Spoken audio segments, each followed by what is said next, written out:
እናንተ ማቴሪያሊስቶች ናችሁ በማቴሪያሊስት እንትን ነው የምትሄዱት አሁን ውስጡን ነገር አታውቁም ማቴሪያሊስት በሚታይ ነገር የማናየውን ነገር እንዴት ማመን እንችላለን የሚለው ነው እኛን አሁን አይዲያሊስት የሚል ስያሜ ተሰጥቶታል አይደለም ሐሳባውያን በሐሳብ ብቻ የሚያምኑ ነው በሐሳብ የምናምነው እኮ ተጨባጭ ነገር ይዘን እኮ ይሄ እኮ ሃይማኖት በእጅ ብልጫ ወይም በፍልስፍና እየተገኘ አይደለም ተጨባጭ ሆነ ራሱ በራሱ ሙት የሚያነሳ ድው የሚፈውስ ጎባጣ የሚያቀና ብዙ ሺህ ዓመታት የሞቱትን አስነስቶ የሚያሳምን እምነት ነው ታዲያ ይሄ እንዴት ሐሳባዊ ሆነ ትልዩ ተአምር ያለው ነው እኛ የምንከተለው እኛ በቤተክርስቲያን ከኦሪቱ ጀምሮ እስካሁን ያለው ትልቅ ተአምር ያንን አይተን ተጨባጭ አይተን አንድ ሰው አጥንቱ ተከስክሶ መላሱ ተቆርጦ ጥርሱ ረግፎ አይኑን አውጥተውት እንደገና ተመልሶ አካል ገዝቶ ሲመጣ ይሄ ነው ሃይማኖት ሰላም ጤና ይስጥልን ውድና የተከበራችሁ የአዳም ቲዩብ ቤተሰቦች እንደምን ሰነበታችሁ እኔ ደህና ነኝ እግዚአብሔር ይመስገን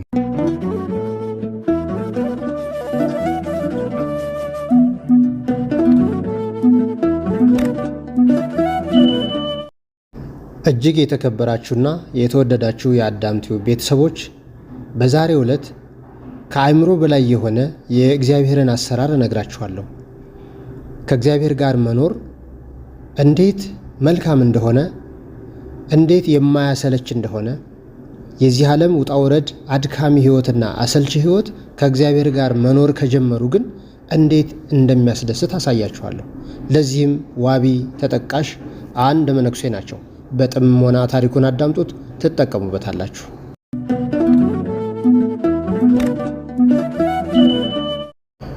በጥንት ዘመን በአንድ ገዳም ውስጥ የሚኖሩ በጸሎትና በጾም የተጉ አንድ መነኩሴ ነበሩ እኒህ መነኩሴ ግን በአእምሯቸው ውስጥ አንድ የሚረብሻቸው ጥያቄ ይመላለስባቸው ነበር ይህም መዝሙረ ዳዊትን ሲያነቡ በቤቱ ውስጥ ለዘላለም እኖር ዘንድ የሚለውን ቃል ያያሉ በሌላ ቦታም መላእክት እረፍት ሳይኖራቸው ለዘላለም ያመሰግናሉ የሚለውንም ይሰማሉ እናም በልባቸው እንዲህ ሲሉ አሰቡ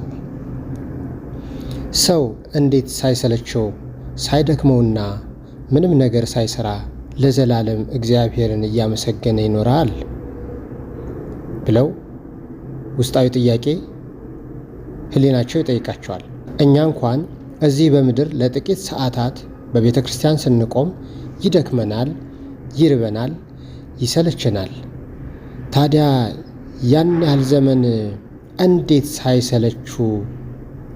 ሳይሰለቹት ጊዜውን ያሳልፉታል ይህ ጊዜ እንዴት ሳይሰለቻቸው ያልቃል ብለው ጥርጣሬ ይገባሉ ከዕለታት አንድ ቀን እኒህ መነኩሴ ይህንን ጥያቄ እያሰላሰሉ ወደ ጫካ ወይንም ወደ ዱር ለጸሎት ይገባሉ በዛፎች መካከል ሲራመዱ ከዚህ በፊት አይተውት የማያውቁት ቀለሟ እጅግ ደማቅ የሚያምርና የሚማርክ አንዲት ትንሽ ወፍ በዛፍ ጫፍ ላይ ተቀምጣ ይመለከታሉ ወፏ በድንገት መዘመር ትጀምራለች ዝማሬዋ ከምድር ሰዎች ዝማሬ የተለየ ነበር ድምጿም ልብን የሚመስጥ ሐሳብን የሚሰበስብ ስጋዊ ረሃብንና ድካምን የሚያረሳሳ ነበር መነኩሴውም በዝማሬው ተመስጦ ከቆመበት ዛፍ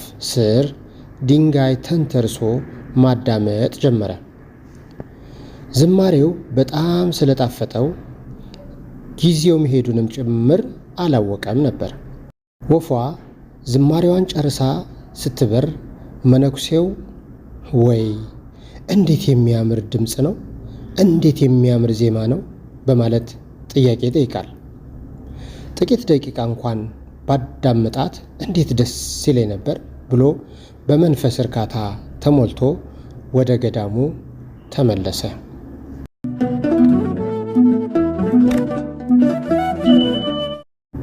በዚህ አጋጣሚ መነኮሳት አባቶቻችንን እርሶ ልንላቸው አንቱ ልንላቸው እንችላለን አንተ ልንላቸው እንችላለን አንቱ እርሶ ስንል በክብራቸው በታላቅነታቸው አንተ ስንል በዝምድናቸው በወዳጅነታቸው በቀረቤታችን አንተ ልንላቸው እንችላለን።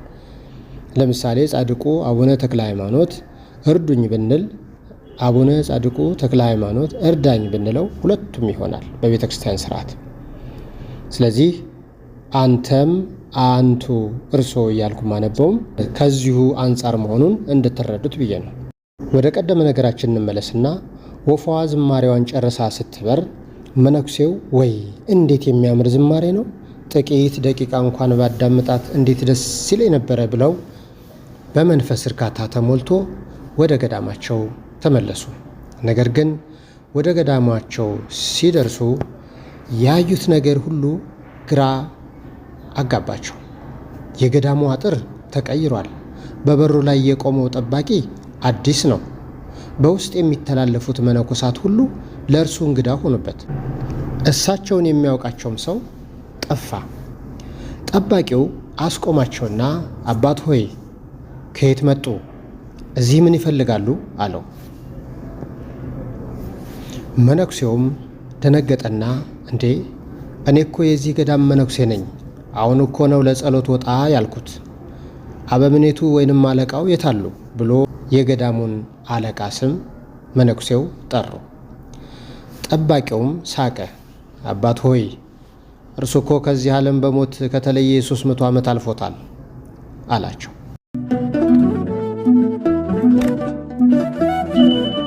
መነኩሴውም ማመን አቃታቸው። በመጨረሻም የገዳሙ መዝገብ ወይንም ክብረ ነገሥት ተፈተሸ። እንዲህ የሚል ጽሑፍም ተገኘ። ከ300 ዓመታት በፊት አባ ገሌ የሚባሉ መነኩሴ ወደ ጫካ እንደሄዱ አልተመለሱም፣ በዚያው ጠፍተዋል የሚል መዝገብ ተገኘ። ያን ጊዜ መነኩሴው ምስጢሩ ተገለጠለት። እግዚአብሔር ዘላለማዊ ሕይወት እንዴት አይሰለችም ለሚለው ጥያቄው መልስ የሰጣቸው በተግባር ነበር። ያቺ ወፍ የሰማይ መላእክትም ምሳሌ ነበረች። የሰማይ ደስታ ጠብታ በምድር ላይ ስትንጠባጠብ 300 ዓመታት እንደ 3 ደቂቃ አለፉ። የዚያች ወፍ ዝማሬ ወይንም የሰማይ ዜማ ያን ያህል ከጣፈጠ የሰማይና የዘላለም ሕይወት ክብርማ ምን ያህል ይሆናል? ምንስ ያህል ይጣፍጣል? መነኩሴውም በእውነት ጌታ ሆይ አንድ ቀን በአደባባይህ ከ1000 ዓመት ይበልጣል፣ መዝሙረ ዳዊት መዝሙር 84 ከቁጥር 10 ብለው አመሰገኑ። ይህ ታሪክ ስለ ዘላለማዊ ሕይወት ስለ ዘላለማዊነት ሁለት ትልልቅ እውነቶችን ያስተምራል። ዘላለማዊነት ማለት ብዙ ጊዜ ሳይሆን ከጊዜ በላይ መሆን ነው። ጊዜ ወይንም ታይም የምንለው እዚህ ምድር ላይ ላሉት ለኑሮ መለኪያ ነው። በዘላለማዊ ሕይወት ግን ሰዓት አይቆጠርም። እግዚአብሔር ባለበት ቦታ ደስታው እጅግ ጥልቅ ከመሆኑ የተነሳ ጊዜ የሚባል ትርጉም አይኖረውም። ጊዜ ማለት በእግዚአብሔር ዘንድ ትርጉም ያጣል። ሰው በፍቅር ወይም በደስታ ውስጥ ሲኖር ከሚወዱት ሰው ጋር አብረው ሲውሉ ጊዜው እንዴት እንዳለፈ አላውቀውም እንደሚሉት ሁሉ በሰማይም ያለው እርካታ ዘመናትን እንደ ቅጽበት ያሳልፋል። ታይም ትራቨል ከሚል ምንጭ የተገኘ ነው። ይህን 300 ዓመት ለስሌት እንዲገባችሁ ለምሳሌ በ1718 ዓመተ ምህረት ወደ ጫካ ገብተው ተመስጠው ባሉበት ሰዓት በ2018 አሁን ባለንበት እንደነቁ መቁጠር ነው። በዚህ ዕድሜ መካከል 300 ዓመታት ይቆጠራሉና ለነገሮቹ ሁሉ እግዚአብሔር ጋር መኖር ድንቅ ነው። ከመንፈሳዊ ሕይወት ጋር ሕሊናን ማዛመድ እጅግ በጣም ይመስጣል።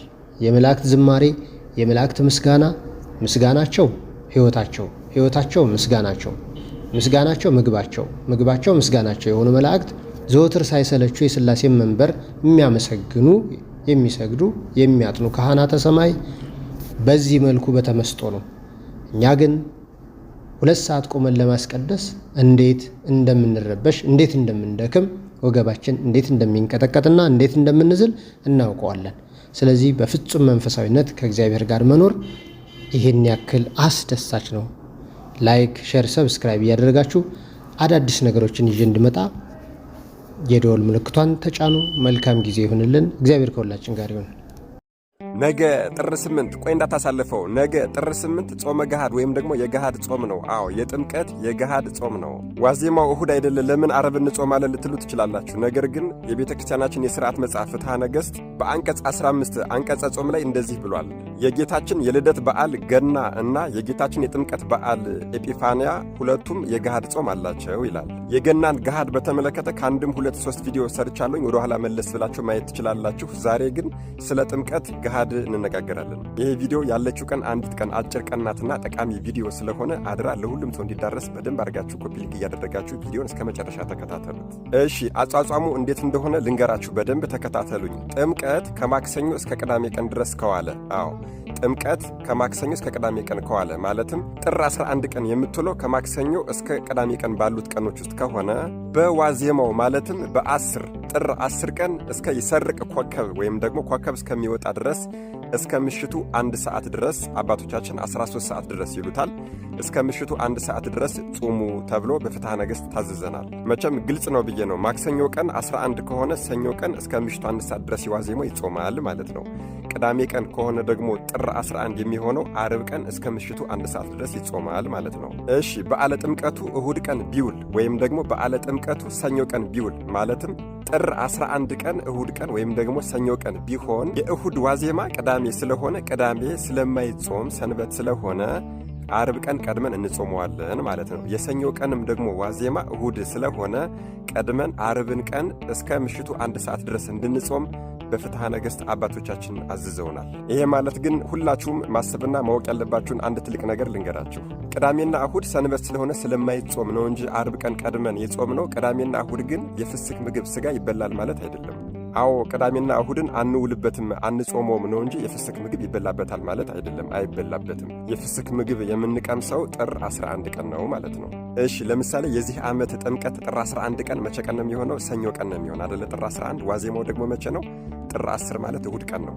እሁድ ቀን ስለማይጾም ስለማይዋል ሰንበት ስለሆነ መቼ ቀድመን እንጾማለን ማለት ነው? ነገ ጥር 8 አርብ ቀንን እስከ ምሽቱ 1 ሰዓት ድረስ እንጾማለን ማለት ነው። ይሄ ማለት ግን ቅዳሜና እሁድን የግድፍት ምግብ እንመገባለን ማለት አይደለም። ሰኞ ቀን ጥር 11 ነው የምንገድፈው ወይም ደግሞ የፍስክ ምግብ የምንበላው። ቅዳሜና እሁድን አንውልበትም። የግድፍት ምግብ ሳንበላ ግን ጾሙን ብቻ አስበነው እንውላለን ማለት ነው። በነገራችን ላይ ጾመ ገሃድ ከሰባቱ የአዋጅ አጽዋማት አንዱ ሲሆን ጾመ ገሃድን የሰሩልን ቅዱሳን ሐዋርያት ሲሆኑ ያጸኑልንና የፈጸሙልን ደግሞ ቅዱሳን ሊቃውንት አባቶቻችን ናቸው። ስለዚህ በሰሩልን ሥርዓት መሠረት ልንሄድ ይገባል። ቆይ ለመሆኑ አባቶቻችን ጾመ ገሃድን የደነገጉልን ቤተክርስቲያናችን ጾመ ገሃድን የደነገገችልን ለምንድን ነው ብላችሁ ጠይቃችኋል? በሶስት ምክንያት ነው። አዎ በሶስት ምክንያት። አንደኛው የጌታችንና የመድኃኒታችን የአምላካችን የኢየሱስ ክርስቶስን መገለጥ በጽሞናና በተመስጦ እንድንከታተለው ጾም ታዝዞልናል።